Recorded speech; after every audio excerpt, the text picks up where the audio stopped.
Tes.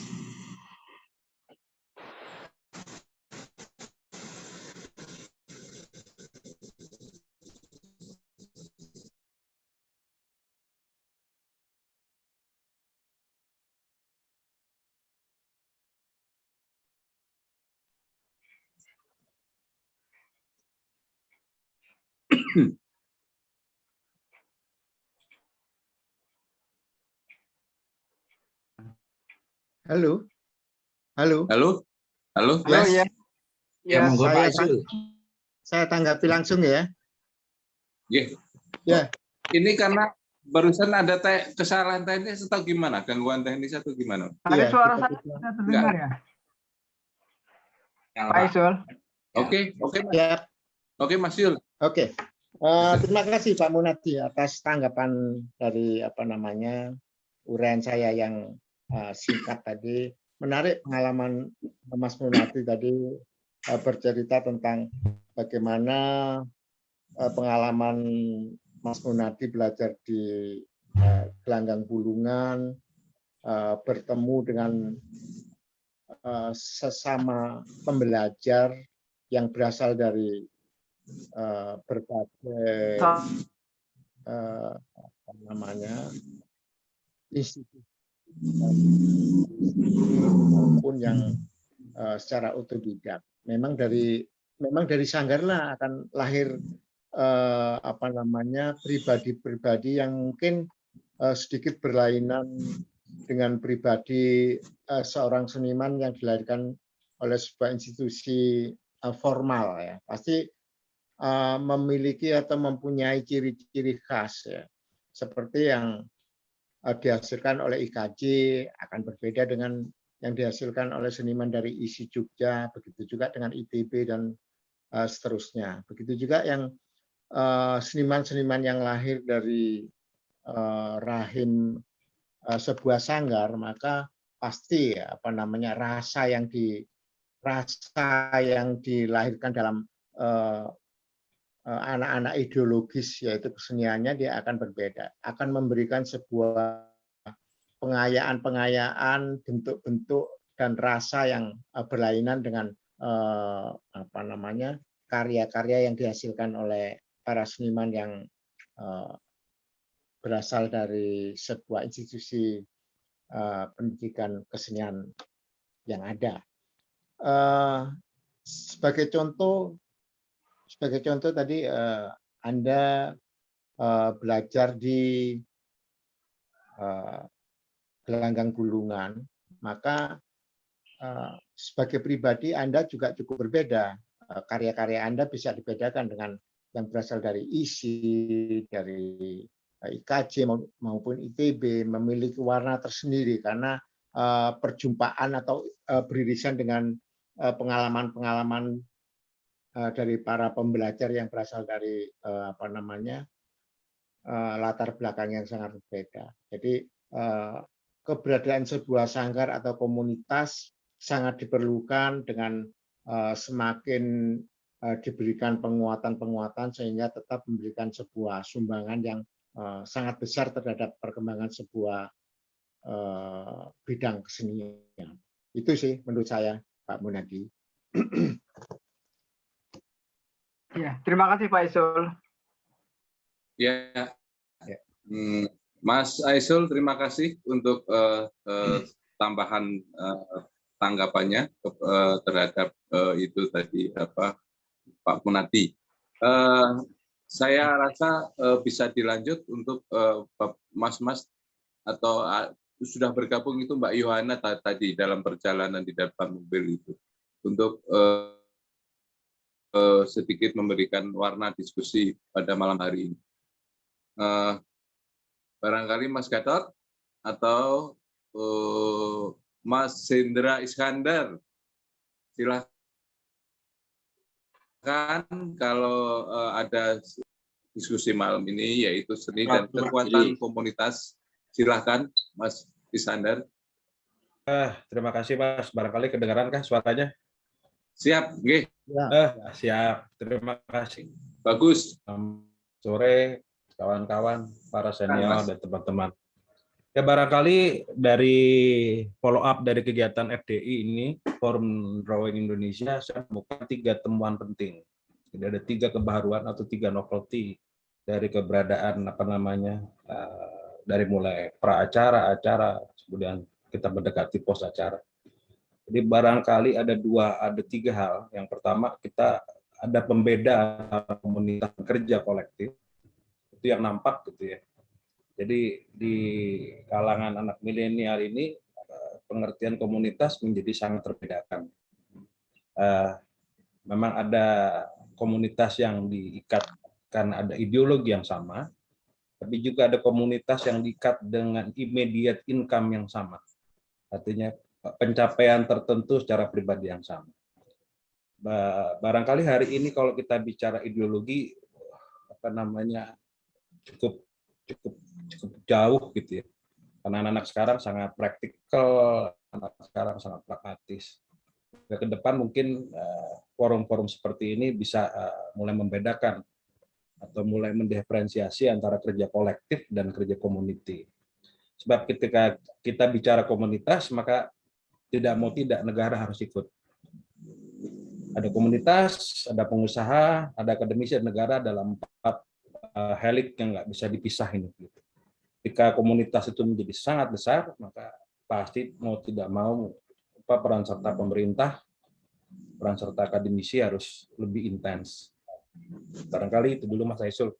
Jadi kolektivitas dan komunitas mungkin dalam fenomena FDI menjadi muncul nih fenomenanya gitu. Kira-kira gitu Mas. Barangkali. Terima kasih. Mas Aisul, monggo. Saya ini dulu. Jadi Mas Aisul, jadi pengertian komunitas dalam hal ini tentu kita mensikapi komunitas di mana dahulu adalah untuk kalangan teman-teman yang asik di senian ada sanggar-sanggar. Nah, sekarang saya juga melihat fenomena itu ternyata kita kan di masa lalu misalnya kira-kira 5 tahun atau 10 tahun yang lalu kita mendengar ada komunitas Vespa sampah. Secara fisik bukannya itu kosong gitu, tidak memberikan apa-apa kalau menurut saya, tetapi dia juga memberikan seni yang lain gitu kan. Atau sekarang hari ini kebetulan saya mempunyai mobil tua. Jadi mobil itu bikinan tahun 87, tentu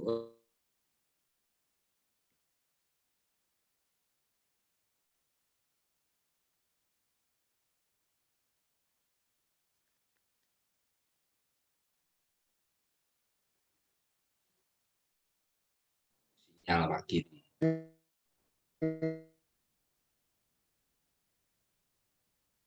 Terputus ya. Saya menyambung langsung aja dari tanggapan dari Mas Hendra tadi. Menarik ya. Tentang kolektivitas dan komunitas. Tadi diberikan sebuah penjelasan lagi oleh Mas Giri bahwa komunitas kaum milenial pada hari ini tidak saja seperti sanggar-sanggar pada tahun-tahun lampau, tetapi anak-anak milenial ini sudah menuju pada sebuah komunitas berbagai kegiatan. Contohnya mungkin komunitas yang sama-sama memiliki sebuah kesamaan hobi atau kesenangan. Dicontohkan tadi bahwa ada komunitas pecinta mobil atau motor tua. Ya memang sih komunitas dalam 4, 5, 6 tahun terakhir ini muncul di berbagai bidang hobi ya, dari yang bersifat koleksi barang atau kesenangan pada sesuatu yang bersifat di luar kepemilikan itu tadi. Ada hal-hal yang memang bisa bertemu di dalam kepentingan yang sama, bertemu di dalam sebuah komunitas. Tapi yang saya bicarakan di sini adalah kekuatan komunitas seni, bagaimana komunitas seni atau sanggar atau studio atau apapun juga namanya itu sangat penting bagi calon-calon seniman dan seniman itu sendiri sebagai sebuah wadah, sebagai tempat untuk berbagi, untuk menggali sesuatu, untuk menghasilkan sebuah karya yang bisa dipersembahkan kepada masyarakat luas dan kepada masyarakat seni pada khususnya. Itu sih Mas Endar menurut saya. Jadi pengertian yang saya maksud di sini adalah komunitas seni, bisa berupa sanggar, studio, dan lain sebagainya. Begitu Mas Giri. Masih itu. Iya, Mas Iskandar, ada yang perlu ditanggapi lagi? Mas Indra, barangkali menunggu kawan-kawan lain, kita inputnya, variabelnya bisa lebih banyak lagi. Barangkali saya menunggu. Terima kasih. Oke, iya. Ya, ayo coba mas-mas yang lain coba. Mas Gatot tuh biasanya beliau agak jam ini melihat. Oke, monggo Mas Gatot, silakan. Matur nuwun, terima kasih Mas Giri untuk waktunya. Selamat malam ini. Saya pikir ini tema yang sangat menarik ya.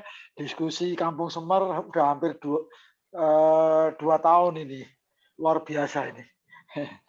Oke, tema ini sangat menarik. Saya mencatat ada 1 titik poin, yaitu bahwa seni sebagai edukasi ya, seni sebagai edukasi secara personal maupun secara komunitas. Nah, ada 4 unsur atau 4 peristiwa besar yang saya catat di sini. Yang pertama adalah yang berkaitan dengan seni menggambar tadi.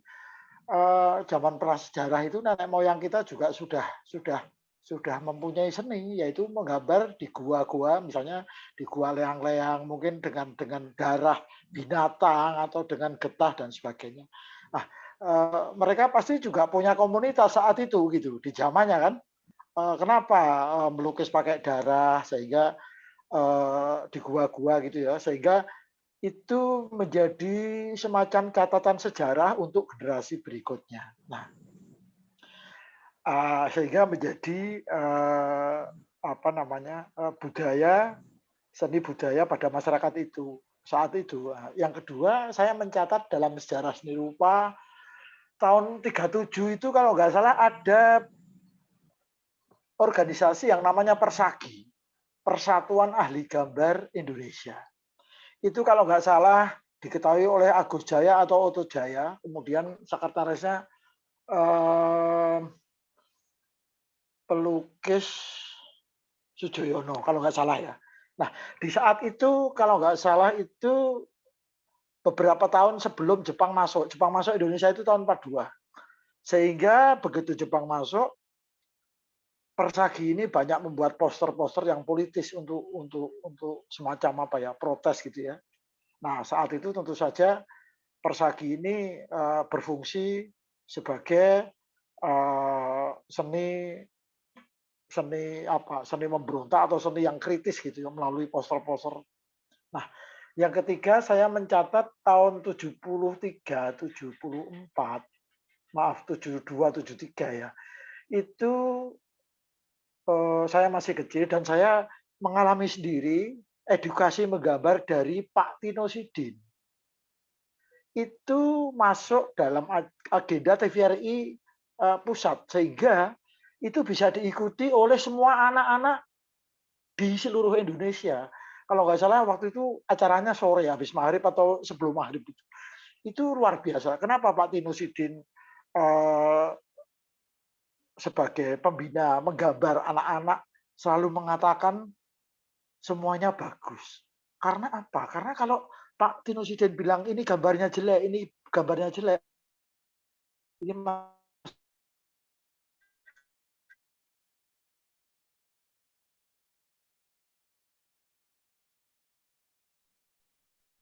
karena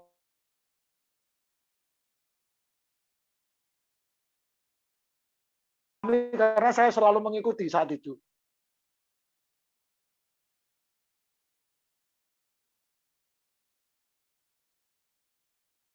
Mai sebagai pelajaran bukan hanya pada anak-anak yang sekolah di sekolah seni secara formal, tetapi juga bisa sanggar, bahkan secara umum. Saya kemarin kebetulan disuruh memberi catatan gitu ya, pameran drawing di salah satu rumah budaya di Royal House di Sleman, Jogja. Mereka itu tampil dengan sangat berani dengan karakter masing-masing gitu ya, sehingga dalam wadah pameran itu tampak bahwa itu sebuah pembelajaran bersama melalui karya menggambar tanpa saling menjelekkan gitu ya. Jadi ada sebuah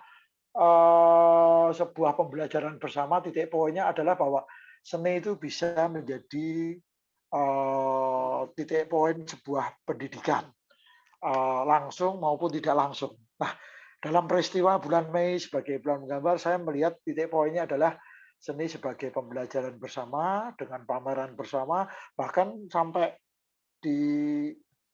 bukan hanya Jogja saja, tetapi hampir seluruh kota-kota di Jawa ya, peristiwa itu ada sampai akhir Mei gitu ya. Nah, itu menurut saya menjadi sebuah sejarah buat seni menggambar, karena bahwa menggambar itu menurut saya adalah ilmu basicnya seni rupa gitu loh. Orang entah seniman entah siapa saja yang belajar seni rupa tidak bisa melepaskan dengan ilmu menggambar. Makanya saya bilang menggambar itu salah satu basic gitu ya. Entah itu sketsa, entah itu menggambar bentuk, entah itu hanya sekedar coret-coret dan sebagainya.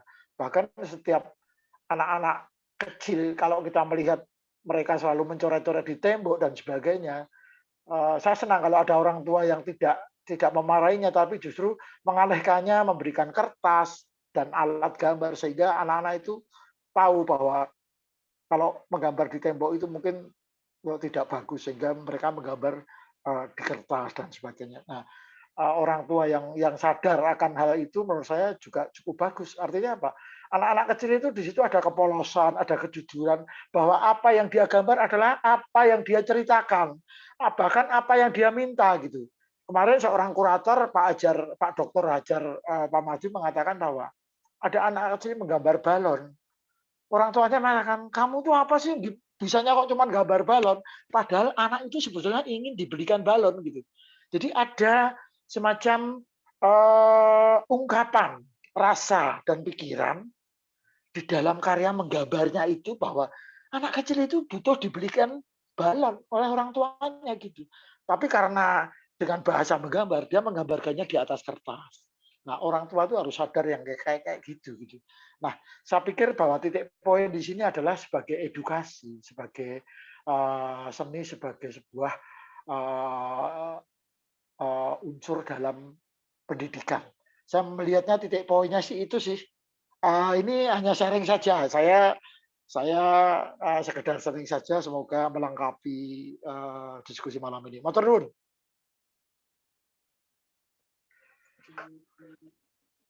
Ya, terima kasih Mas Gatot untuk penekanannya, tambahan penekanan terhadap kemungkinan dari sebuah kegiatan kesenian yang pada akhirnya kemarin tadi di awal disinggung sama Mas Indra bahwa kalau kita bicara komunitas, negara harus terlibat, dan kemudian tadi juga Mas Gatot sudah memberikan catatannya bahwa tanggal Mei itu adalah menjadi hari menggambar, yang dimana sebenarnya titik poinnya adalah pendidikan gitu ya Mas ya. Lupa saya tadi istilah Mas Gatot itu tadi basic gitu. Nah, sebenarnya ini adalah justru dari kondisi yang kita alami ini dunia bahkan mengalaminya bahwa kita ada pada kondisi di mana setelah COVID ada reset gitu. Nah, kalau kemudian lewat tema diskusi malam ini sehingga kita bisa memberikan makna kepada yang tambahan gitu ya, masukan gitu kepada kemarin hari menggambar nasional atau apa istilahnya, saya tidak mengikuti itu. Justru ini adalah titik baliknya ya titik awal, titik tolak lagi untuk kepada individu-individu, kemudian kepada masyarakat, kemudian kepada akhirnya pada komuniti yang lebih luas, bangsa negara, untuk memulai sesuatunya dengan benar gitu. Kira-kira kayak gitu Mas Gatot, kalau boleh saya itu ya memberikan sedikit mensimpelkan gitu, gimana menurut Mas Aisul? Iya, makasih Mas Giri, Mas Gatot. Ya, menarik tadi penekanan dari Mas Gatot bahwa dari peristiwa bagaimana seorang anak titik pembelajaran, istilahnya titik pembelajaran tadi, Mas Gatot. Titik pembelajaran pada seorang anak itu juga harus disadari oleh lingkungannya, terutama oleh para orang tua, sehingga dapat memberikan rangsang atau dorongan kepada anak, bukan mematikan atau tidak memberikan apresiasi, tetapi bagaimana dengan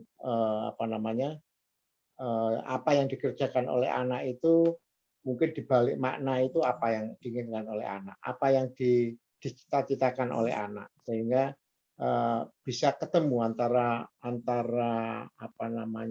apresiasi dari orang tua untuk mendorong anak dan bagaimana keinginan anak itu lewat media menggambarnya itu mengekspresikan keinginan atau kemauannya, sehingga dapat mewujudkan apa yang dia pikirkan, apa yang dia inginkan, apa yang dia cita-citakan. Itu Mas Gatot. Jadi memang harus berjalan beriringan, bahwa masyarakat sekitar atau lingkungan yang paling kecil yaitu keluarga memberikan sebuah perhatian khusus terhadap titik pembelajaran pada setiap jenjang yang ada pada anak-anak di berbagai bidang seni yang digeluti, yaitu bisa seni apa saja, bisa gerak, bisa menggambar dan lain-lain. Itu menurut saya. Jadi memang butuh diapresiasi sehingga menjadikan sebuah rangsang untuk berbuat lebih baik. Dan itu Mas Gatot.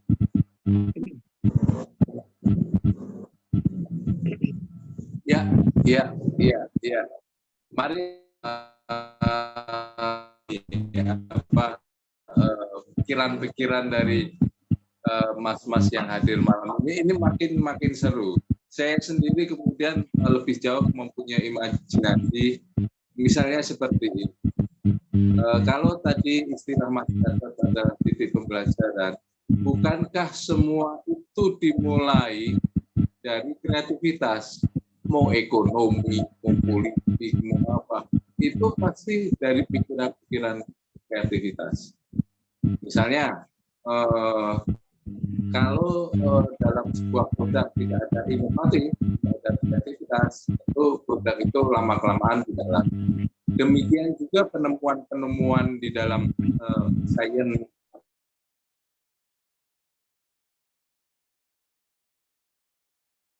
kita di riset lagi dengan seni adalah diingatkan lagi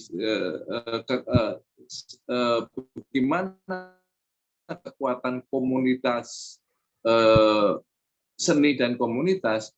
Kalau kemudian dalam sebuah komunitas menemukan sebuah kreativitas atau sebuah ide atau gagasan yang baru, kemudian dan komunitas itu menjadi kuat, menjadi bisa mengaktualisasikan semua ide dan gagasan, tentu punya daya daya tular yang luar biasa, tentu punya daya manfaat yang luar biasa kepada lingkungannya, gitu. Lingkungan yang lebih luas tentu kepada negara dan bangsa, gitu. Nah, ini menarik, gitu. Buat saya tidak hanya berhenti di dalam hal tentang estetika, gitu, tetapi juga pada akhirnya menggerakkan roda-roda kehidupan yang lain, ya ekonomi, ya sosial, ya budaya, tentu saja itu karena kita ada di lingkup kesenian. Kira-kira kayak gitu. Mas Gatot, Mas Aisul, gitu. Yang lainnya, monggo Mas untuk ikutan turut dalam menyumbangkan pikiran dan ide gagasan dan lain-lain, atau masukan-masukannya. Saya ingin menambahkan ya, Pak Giri. Mas Munadi, silakan. Ya, ini saya pancing tadi, Mas. Sedikit memberikan semacam tambahan. Ini juga berdasarkan dari pengalaman ya, bahwa saya sebenarnya terlibat langsung dalam pendidikan seni menggambar. Anak saya mengajar ekstrakurikuler itu anak-anak TK dan juga anak-anak SD. Ini ya, kalau saya juga dulu pernah mengalami masa menonton itu tahun ketika saya masih di SD. Ada hal yang menarik seperti Mas Giri katakan bahwa gimana kita mesti memulai sesuatu dengan benar ya. Dalam konteks ini keterlibatan saya juga langsung menggambar itu pada anak-anak. Itu ada beberapa memang yang saya temukan, misalnya masih banyak sekali anak-anak yang merasa takut ketika mulai menarik atau mulai menggambar. Itu kadang-kadang muncul kata tidak bisa Pak. Itu saya berusaha bagaimana supaya itu tidak muncul ya. Jangan sampai tertekan ketika mulai menggambar. Saya berusaha untuk mencari apa yang harus kita berikan solusi, kata-kata itu menjadi mereka tidak ada lagi. Itu hal yang tidak mudah untuk saya telusuri ya.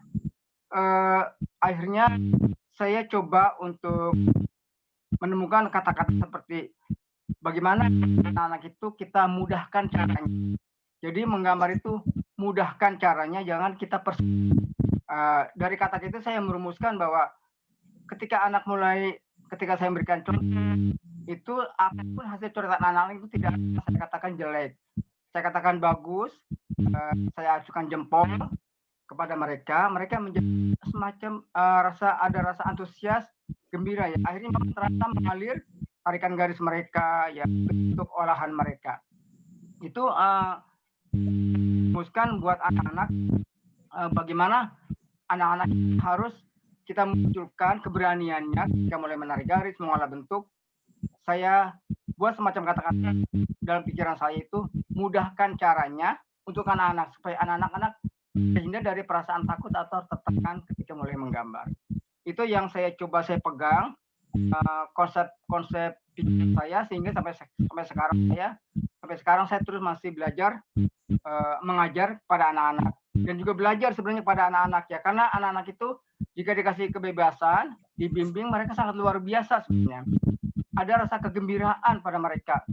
Dan ketika saya mengajar itu juga kadang muncul pertanyaan-pertanyaan dari mereka ya, hal-hal yang luar biasa, yang di luar dugaan saya ya. Tapi namun dalam pembelajaran seni menggambar ini di masyarakat, yaitu perlu ada arah pencerahan yang harus sebenarnya para pelaku seni khususnya pelaku seni yang khususnya pelukis, lebih-lebih kepada guru gambar ya, perlu ada semacam kekuatan sikap pencerahan kepada masyarakat agar ada titik celah dengan masyarakat itu yang masih punya pandangan bahwa menggambar itu dilarang, menggambar itu dikatakan nanti kasarnya pokoknya menggambar itu ada paham yang mengatakan bahwa menggambar itu boleh berdosa. Ada pengalaman yang ini sebenarnya pernah saya sampaikan kepada teman yang saya utarakan. Ketika saya mengajar ekstrakurikuler, mengajar anak SD, itu ada siswa yang bilang pada saya, menggambar orang itu tidak boleh dikasih mata. Ada yang bilang menggambar itu tidak boleh menggambar makhluk hidup seperti binatang, orang. Saya sangat terkejut mengalami pertanyaan seperti dari murid saya. Saya kasih jawaban bahwa ketika kita belajar orang itu kalau tidak dikasih mata itu namanya tidak sempurna. Karena Tuhan menciptakan manusia, binatang, dikasih dua mata, ya, dikasih anggota tubuh lengkap. Tuhan maha sempurna. Kalau kita menggambar orang katanya itu pertanda tidak sempurna. Nah, itu salah satu jawaban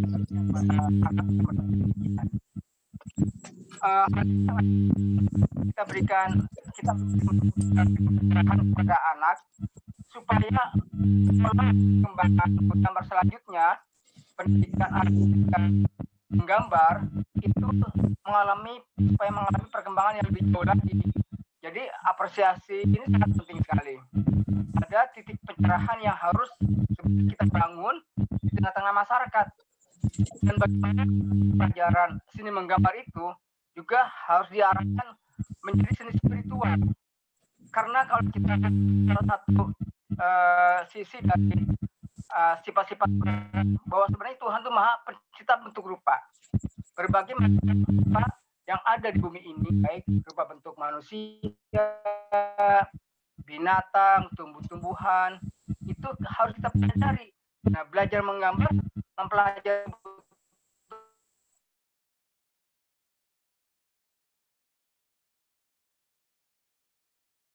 binatang, tumbuhan, dan sebagainya, mempelajari bentuk-bentuk penciptaan Tuhan supaya kita lebih dekat kepada Tuhan yang Maha Pencipta. Itu salah satu anak-anak ini, walaupun ada siswa yang masih bertanya pada hal dianggapnya pandangan miring ya. Jadi titik pencerahan dalam seni menggambar itu di tengah masyarakat masih sangat perlu harus kita sampaikan. Ini kan perlu ada pegangan khusus sebenarnya supaya celah-celah yang masuk kita dulu, sehingga seni rupa itu, seni menggambar sebenarnya adalah juga jalan untuk menuju pencerahan ke arah religi, ya, spiritual dan kreativitas. Barangkali itu sedikit pandangan atau pengalaman. Ya. Jadi ya. Oke, Mas Munadi, terima kasih untuk tambahannya tentang tadi seperti kasih tahu bahwa memberikan pemahaman awal tentang sesuatu, memulai sesuatu dengan benar itu tadi dicontohkan dengan anak-anak didik atau muridnya Mas Munadi. Nah, Mas Aisun, ada tanggapan dari untuk Mas Munadi? Ya, tadi saya suara yang saya tangkap di smartphone saya agak terganggu. Ya, kurang. Apa tadi tidak tahu apa. Tapi saya bisa menangkap ada dua hal tadi ya dari pembicaraan atau apa namanya pengayaan dari Mas Munadi bahwa peristiwa pembelajaran seni menggambar ada yang kesatu adalah apa namanya memberikan sebuah pencerahan kepada anak didik atau sang pembelajar, juga kepada masyarakat. Tapi juga di samping itu dari hal pencerahan tadi diharapkan diarahkan untuk menuju kepada ke arah yang bersifat spiritual, sehingga dengan seni menggambar diharapkan melahirkan sebuah generasi yang sangat apa namanya, sangat cerdas, tidak terkungkung, tetapi menerima sesuatu yang baru, sesuatu yang di luar dirinya, sehingga hidup ini menjadi lebih lengkap. Itu yang saya tangkap dari pengayaan dari Mas Munadi tadi, bahwa ada pencerahan yang diarahkan kepada anak didik menjadi sebuah jalan menuju kepada spiritualisme yang dari spiritualisme itu akan melahirkan generasi-generasi yang sangat apa namanya, memiliki rasa toleransi diharapkan. Itu yang saya tangkap, Mas Giri, dari Mas Munadi tadi. Begitu. Jadi pencerahan, spiritualisme, dan menuju toleransi. Ya, terima kasih Pak Ida. Mas Aisyul, memang pada akhirnya malam ini kita belum, tapi ini pemantik, diskusi malam ini itu pemantik untuk sepertinya kita menuju sesuatu dari pikiran Mas Aisyul itu, yang tentunya latar belakang ininya ya, ide dan gagasan dimulai dari komunitas dengan sanggar atau pendidikan non formal pada masa lalu. Tetapi kekuatan komunitas itu, hal ini itu banyak banget itu mempengaruhi sendi-sendi atau mempengaruhi kita ya dalam kehidupan sehari-hari. Nah, sebenarnya yang perlu kita gali adalah ketika seni itu kemudian memberikan sebuah dorongan yang luar biasa terhadap segi-segi kehidupan yang lain, misalnya di dalam ekonomi. Kita nggak bisa kok lepas dari seni dalam segala hal, misalnya. Karena seni ada rasa. Kalau misalnya saya kasih di hukum itu paling tinggi pasti menuju ke etika. Etika itu kemudian rasa. Di ekonomi misalnya, untuk membuat produk-produk yang bagus perlu kreativitas. Selalu harus tumbuh kreativitas. Kalau tidak bisa lahir produk yang baru, gitu, artinya yang mutakhir, gitu, tentu tidak laku. Di dalam otomotif juga begitu misalnya, harus ada pembaruan. Nah, pembaruan itu kayaknya itu ruang-ruang kreativitas bagi seseorang individu. Dan kalau itu kemudian Mas Gatot tadi di proses pembelajaran gitu ya, itu di awal gitu, kemudian kita memulai dengan tanda petik metode menggambar gitu, tentu tema diskusi kita malam ini menjadi berkembang luar biasa. Nah, ya, bukan menarik, begitu Mas Gatot. Mas Giri. Tadi Mas Giri menyinggung titik pembelajaran dari Mas Gatot, memang bisa menyambung secara historis benang merahnya dengan apa yang disampaikan oleh Mas Munadi tadi. Jadi titik pembelajaran pada seorang anak harus diberikan sebuah pencerahan, di mana pencerahan itu membawa anak pada alam spiritualisme, dan yang saya simpulkan dari spiritualisme membentuk sebuah karakter, sebuah pribadi yang sangat toleran terhadap sesama. Itu sih. Jadi garis lurusnya saya menangkapnya seperti itu. Titik pembelajaran, pencerahan, spiritualisme, dan akhirnya menjadi seorang pribadi yang toleran, yang sangat menghargai orang lain di sekitarnya. Itu yang saya tangkap dari beberapa titik pembelajaran itu yang menurut Mas Aisyul, titik